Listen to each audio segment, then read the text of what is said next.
అరణ్యవాసంలో ఉన్న శ్రీరామ సీతామాత లక్ష్మణులకు ఒక పెద్ద చెట్టు కనబడింది. ఆ చెట్టుకు చుట్టుకుని పెద్ద పెద్ద పువ్వులు పూస్తూ ఒక తీగ కనబడింది.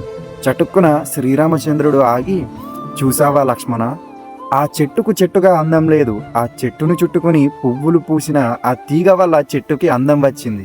నేను చెట్టు లాంటి వాడిని, కానీ నాది కాదో గొప్ప.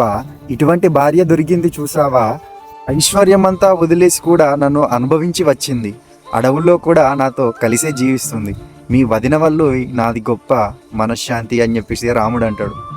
ఏమో లక్ష్మణ, మీ అన్నగారికి అలా అనిపించింది, కానీ ఎంత సుందరమైన తీగైనా సరే అలాంటి చెట్టు ఆసర లేకపోతే నేలపై పడి ఏ మేకలో ఆవులో మేసి ఉండేవి. అటువంటి చెట్టు దొరికింది కాబట్టే ఆ తీగకి అంత అందం వచ్చింది.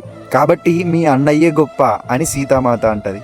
అప్పుడు సీతామాత రాముడు ఇద్దరు కలిసి లక్ష్మణుడిని ఇలా అడుగుతారు, నువ్వు చెప్పు లక్ష్మణ, చెట్టు వల్ల తీగ కందమా లేక తీగ వల్ల చెట్టు కందమా అని. అప్పుడు లక్ష్మణుడు ఇలా సమాధానం ఇస్తాడు, అన్నయ్య, తీగ వల్ల చెట్టుకో లేకపోతే చెట్టు వల్ల తీగ కందమో నాకు తెలియదు, కానీ చల్లని నీడనిస్తూ అందమైన పువ్వులతో చుట్టుకొని మంచి సువాసననిస్తున్న చెట్టు కింద విశ్రాంతి తీసుకుంటున్న బాటసారినైనా నాది అదృష్టం అని లక్ష్మణుడు ఇలా సమాధానం ఇస్తాడు. దీనివల్ల మీకేమర్థమైందో కామెంట్లో కామెంట్ చేయండి. వీలైతే ఒక నలుగురికి షేర్ చేయండి.